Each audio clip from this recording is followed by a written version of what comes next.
Last Sunday, I was at a church in Wisconsin, a church that I told them felt very much like my home church, although I was never a member there.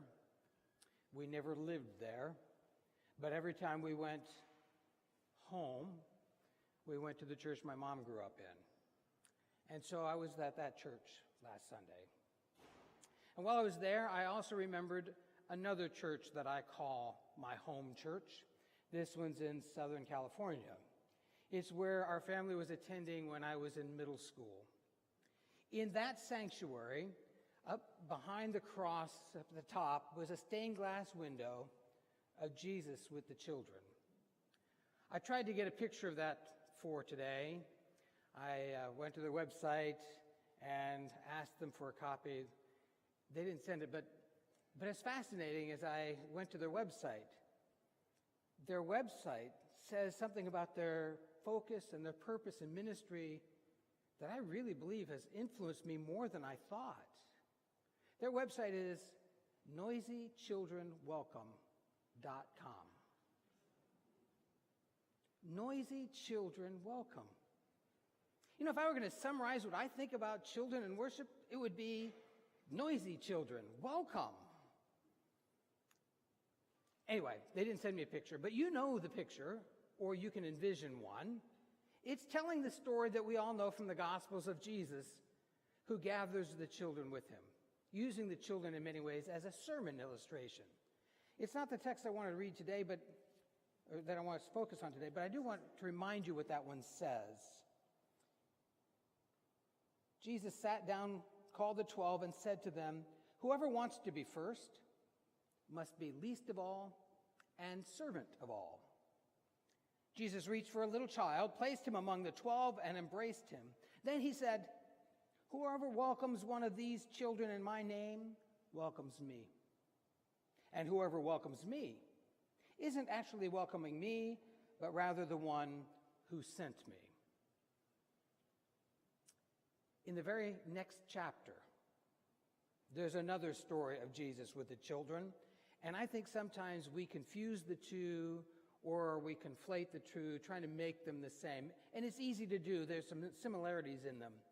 But I want to focus on the difference between them. In this second passage, the one I'll be reading for today's sermon, Jesus doesn't tell us just to welcome the children, but to learn from the children, to become like them. Hear how that story is told in the 10th chapter of Mark's Gospel.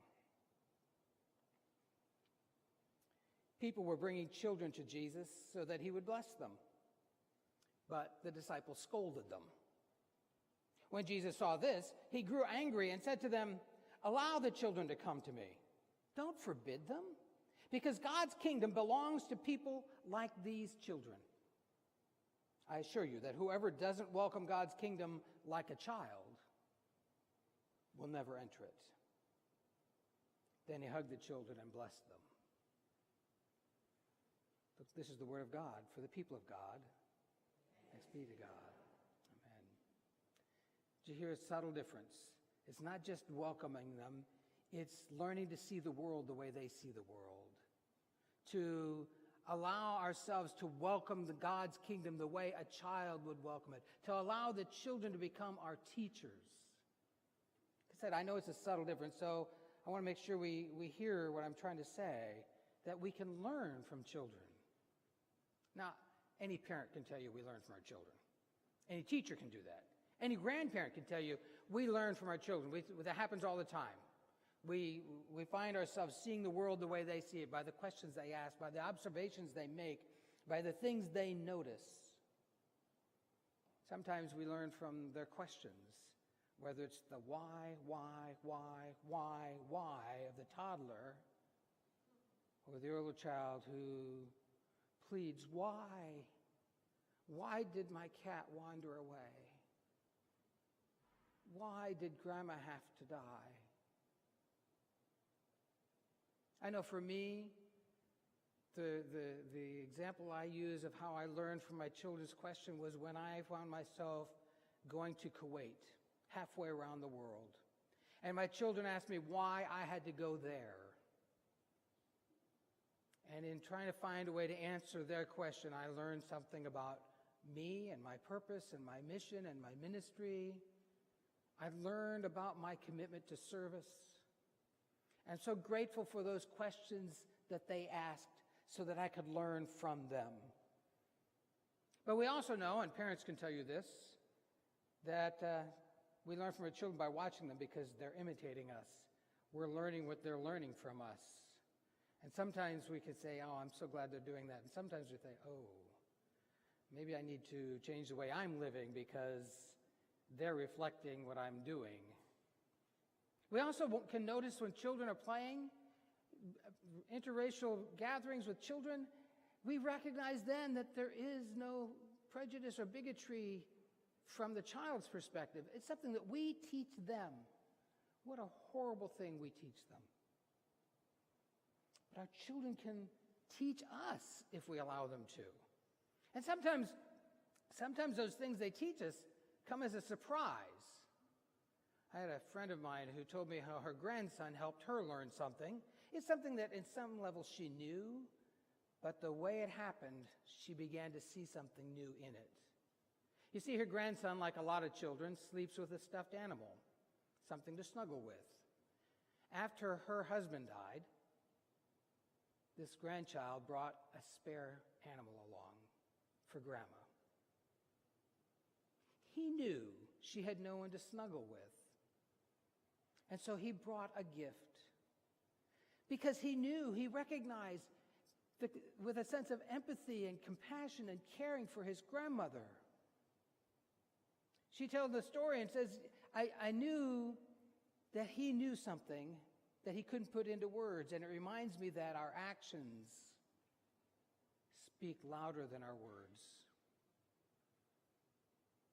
Those are important things for us to learn from a child. We can also learn from their thirst for knowledge, their desire to know, their curiosity. If we allow ourselves to walk with a child, we can learn things about the world that we never would have noticed had we not walked through it with a child. At the last service, we gave a Bible to our third grader. And it's a reminder that when we read the scriptures, there's a dialogue, a conversation that's going on. And we invited her to invite us into that conversation, that when she has questions, she should bring them to the church so that we can become a part of this journey of faith that she is on as she brings her questions to allow us to see the scriptures in new ways. Sometimes we learn things by reflection. Maybe something we saw a child do and we suddenly say, oh, I now see what that was about. Sometimes it's after the fact. Sometimes those things happen in our own lives, in our own childhood. I know for me, one of the things I learned from my parents was what unconditional love looks like. I'm so grateful for that love that I experienced.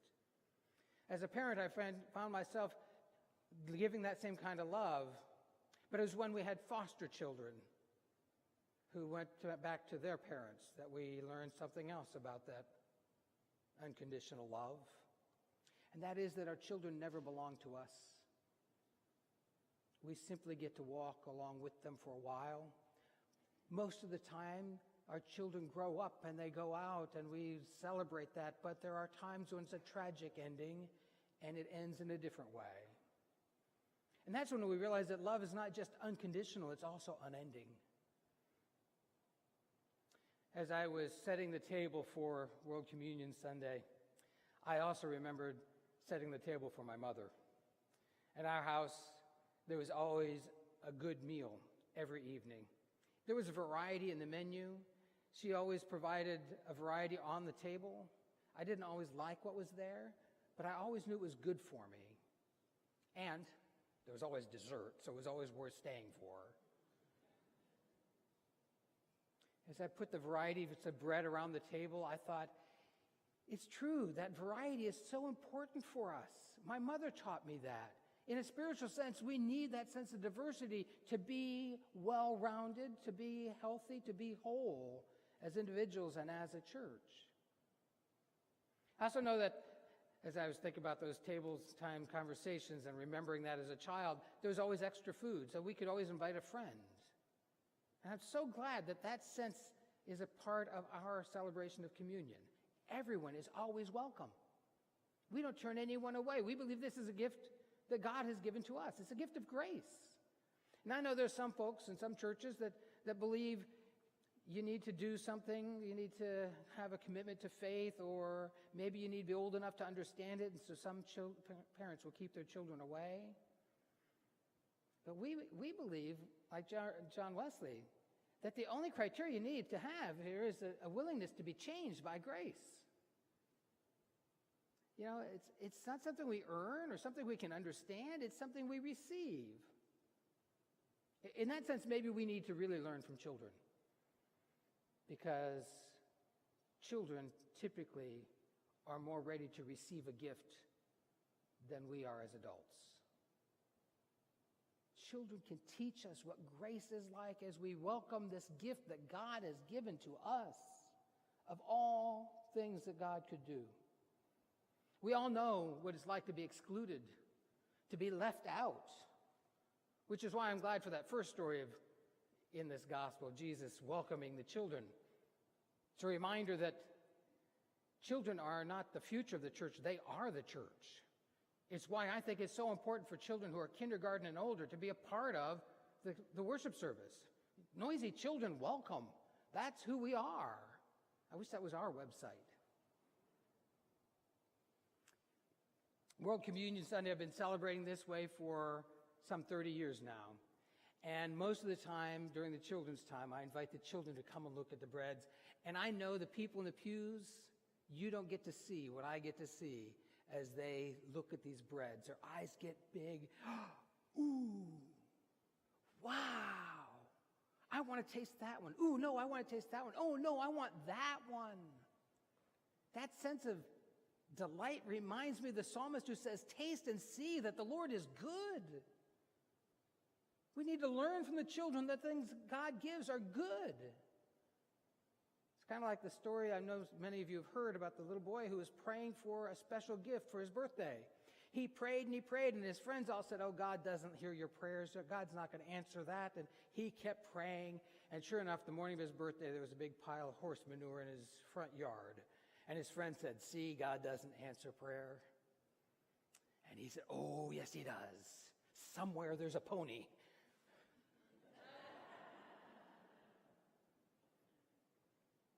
Today, when you come to the table, I invite you to come with the eyes of a child, that sense of delight and that sense of joy that allows us to receive the kingdom of God in all of its goodness. Thanks be to God.